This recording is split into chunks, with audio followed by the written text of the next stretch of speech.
Siamo tornati in diretta, sempre in compagnia di Luigi Polo, che è sindaco di Anguillara Veneto. Vi ricordo successivamente, non perdete la tematica il Museo dei Papi, perché abbiamo veramente degli oggetti incredibili qui a vostra disposizione, con un collezionista religioso sicuramente, che ci racconterà anche poi i vari retroscena di come li ha ottenuti. Bene. La tematica però è alluvione, Veneto, niente rimborsi che stiamo toccando. Vi leggo velocemente a tutti i parlamentari veneti, queste sono le dichiarazioni del governatore Zaia, perché facciano sentire con forza la loro voce a sostegno di un Veneto martoriato dal maltempo, che non riceve dallo Stato le risposte minime alle sue legittime richieste. La patria del dissesto idrogeologico è troppo importante e va affrontata con gioco di squadra senza casacche politiche. In più, a questo punto, Tonellato al telefono, dopo continuo con leggere, quindi l'ingegner Tonellato al telefono, eccolo qua. Interrompo la lettura del comunicato appunto della dichiarazione del Presidente Zaia per accogliere l'ingegner Roberto Tonellato, ricordo a tutti voi, capo della Protezione Civile della Regione Veneto. Grazie ingegnere, grazie perché ci dà sempre la possibilità di addentrarci e di capire un po' di più sulla situazione.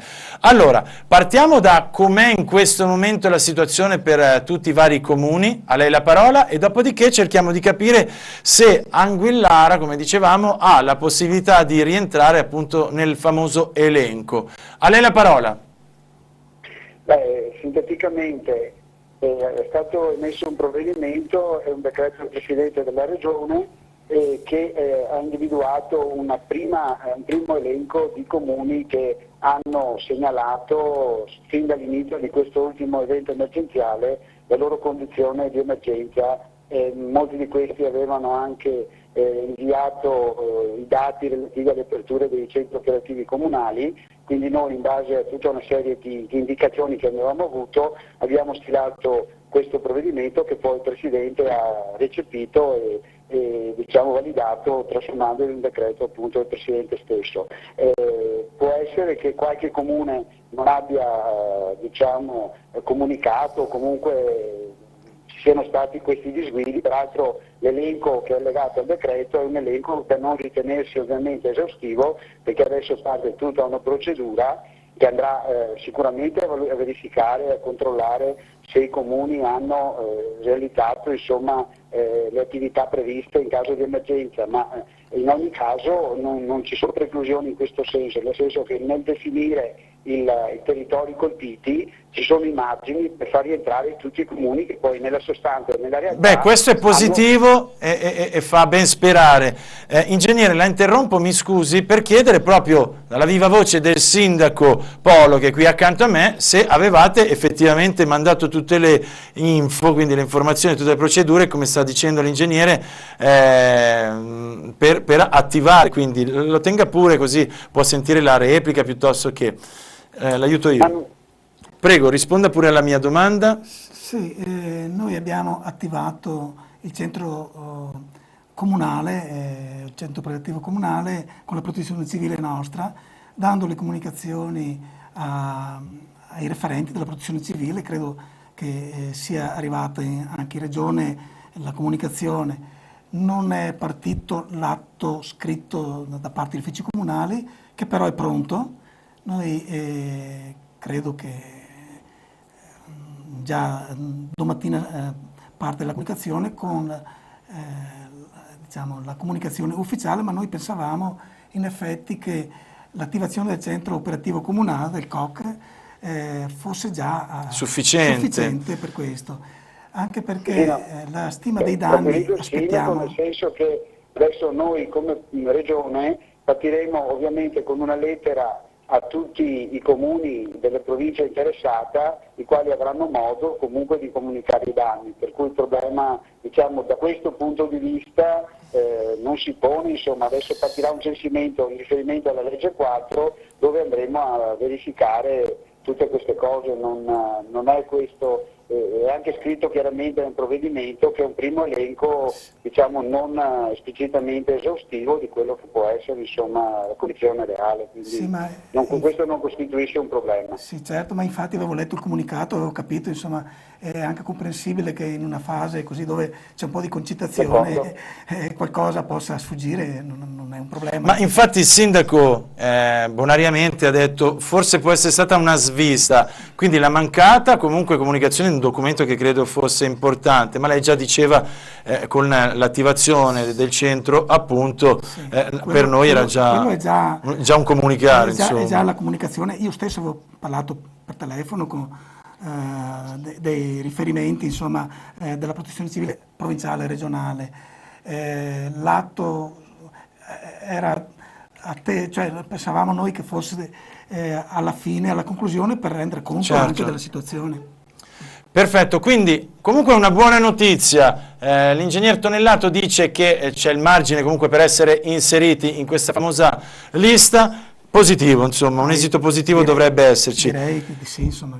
Ingegnere, però preoccupa la dichiarazione, insomma, del fatto che il governo non ha fondi, quindi per risarcire nel periodo gennaio-febbraio le varie calamità, le varie popolazioni, insomma, colpite dall'alluvione, figuriamoci adesso.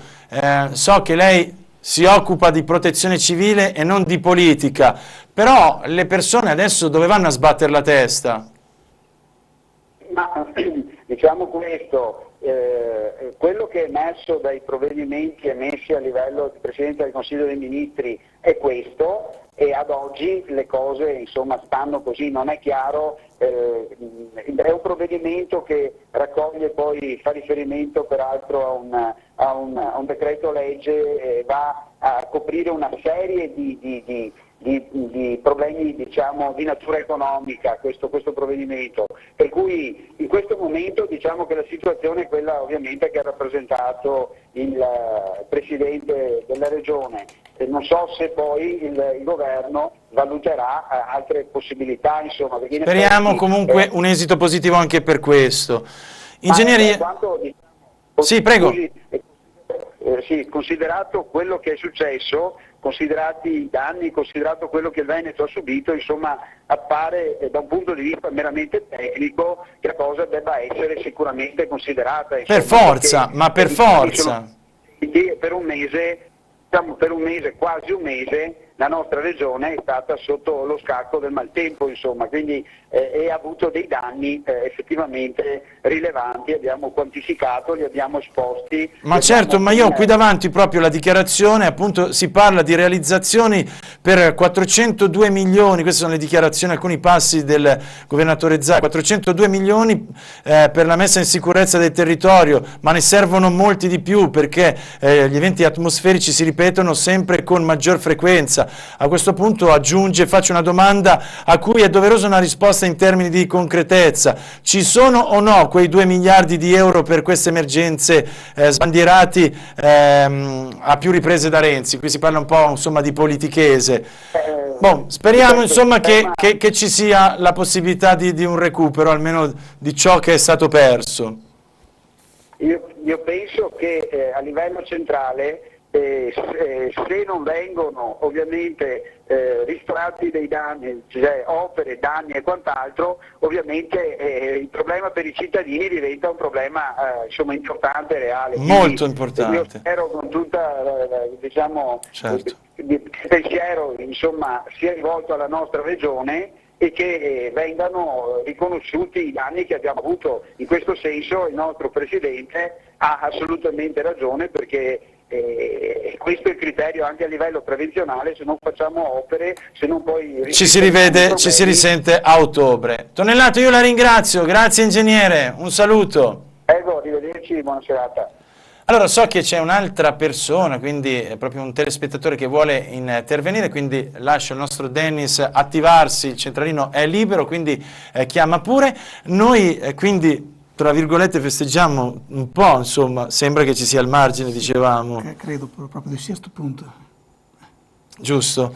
Bene, però la prossima volta non dia mai in Italia, sindaco, glielo dico bonariamente, in simpatia, non dia mai per scontato nulla, perché sai, in Italia alla burocrazia, insomma, non c'è mai limite. Lei scriva, mandi, faxi. Prima si corre dalla gente, dopo Certo, si fa le carte. capisco, ma in Italia non è così.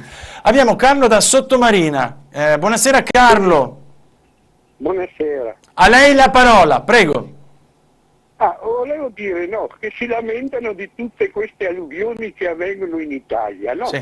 Io ho 77 anni, da, non so, 20, 30 anni, 40 anni fa, mi ricordo che pulivano il letto del fiume. Io le dico solo una cosa, c'è il Po, che è il fiume più grande d'Italia, e l'ho visto da dove nasce, da Pian del Re, fino a Bonelli, Porto Tolle, dove il fiume va nel mare. Io le dico che con acque basse c'è solo 1 metro da Porto Tolle di argine. Quando è logico, quando ci sono i fiumi in piena, in autunno e in primavera, è logico che straripa. C'è solo un metro di argine, e come fanno? Parlano, ma sa cosa parlano? Glielo dico io, guarda, io ho 77 anni, Prego. sono stato a lavorare all'estero, in Germania, in Olanda, in Svizzera, insomma, facce proprio che non dovrebbero né presentarsi né in comizio. Abbiamo 2 governi, glielo giuro, che non dovrebbero farsi presentare, hanno una forte faccia che da presentarsi nelle piazze, in comizio e per televisione. Io guardo tutte le sere sulla 7, tutte le sere dalle 21:10 che vanno avanti fino a mezzanotte. E stanno di quelle facce, ma facce. Non si fida, non le piacciono, non le piacciono. Il sedere è più nobile delle facce, perché hanno delle facce di bronzo, sai, facce di bronzo, non Certo. niente il bronzo. Stanno di quelle facce lì. Ma io non so, ha coraggio a presentarsi questo pagliaccio che c'è adesso, che c'è il sindaco qua che parla, no? Ancora sta tirando, menandolo, cioè, e ci sono i soldi, che se li mangiano loro. Sì, ma adesso non dia per favore, non offenda l'ospite, mi raccomando, anche perché l'ospite, insomma, si è attiva come i sindaci, abbiamo detto, proprio per la cittadinanza. La saluto, signor Carlo. Era partito bene, poi è partito, purtroppo si è accalorato. Capisco, e mi scuso. L'esempio è quello centrale, insomma, è la politica agli alti livelli che... E viene accomunata poi a ciò che è l'amministrazione. In realtà i certo. sindaci, anche indipendentemente dalla provenienza, i sindaci del territorio sono vicini alla loro gente. Guardi, Piva è stato qui e ci conosciamo da tempo, mi ha sempre detto: Emiliano, piglio gli insulti, ma l'importante è che alla fin fine le famiglie, la cittadinanza comunque sia in sicurezza. Sappiamo che in periodi di emergenza purtroppo la gente spara nel mucchio. Siamo gli unici a cui la gente può parlare. Esatto. Voglio dire in difesa proprio del sindaco, e non faccio il ruffiano, ma è proprio un applauso che le faccio in diretta, è l'unico sindaco che ho trovato che ha messo il cellulare di servizio sicuramente nel sito, proprio in internet del comune. Lei è il primo che ho trovato che ha messo il sindaco. Questo vuol dire che mi devi dire qualcosa, sono a disposizione, quindi le faccio proprio il complimento. Ci stanno sgridando dalla regia, dobbiamo chiudere. Sindaco, io la ringrazio, perdoni insomma la voce del popolo che è sempre a volte particolare e diretta. Grazie a Luigi Polo, sindaco di Anguillara Veneta. Non vi perdete, cari signori, la prossima tematica, perché è veramente molto particolare e vedo già l'ospite che scalpita con degli oggetti da collezione introvabili. Quindi adesso lancio il meteo e a breve. Grazie. Ecco che arriva. Grazie a lei, sindaco, Grazie, e porti buonasera. pazienza. Stia lì che adesso le tolgo il microfono. Eccoci qua, cari amici, ben ritrovati dal vostro Giuseppe De Vittis. Buone notizie, guardate, anticiclone, quindi tempo più stabile nei prossimi giorni. Addirittura l'indice UV è paragonabile a quello dei primi di agosto, quindi col sole adesso si comincerà pian pianino a fare sul serio. Tuttavia la prossima settimana, ma già da domenica in poi, comincerà un po' il tempo nuovamente a divenire un po' più capriccioso con nuovi scrosci di pioggia i primi giorni della prossima settimana, ma ne riparliamo. Intanto godiamoci queste belle giornate. Saranno belle giornate caratterizzate soltanto da un po' di velature in transito. Vedete, la giornata di giovedì vedrà la presenza di velature, ma il cielo rimarrà prevalentemente sereno un po' su tutto il territorio, sia al mattino ma anche nel corso del pomeriggio ed in serata. Venti deboli con pochi rinforzi. Le temperature minime rimarranno sostanzialmente invariate, avremo invece un ulteriore lieve rialzo delle temperature massime che, come detto, risulteranno più che miti. Per ora, amici, mi fermo qui, non ho altro da aggiungere, vi auguro di trascorrere un buon proseguimento di giornata.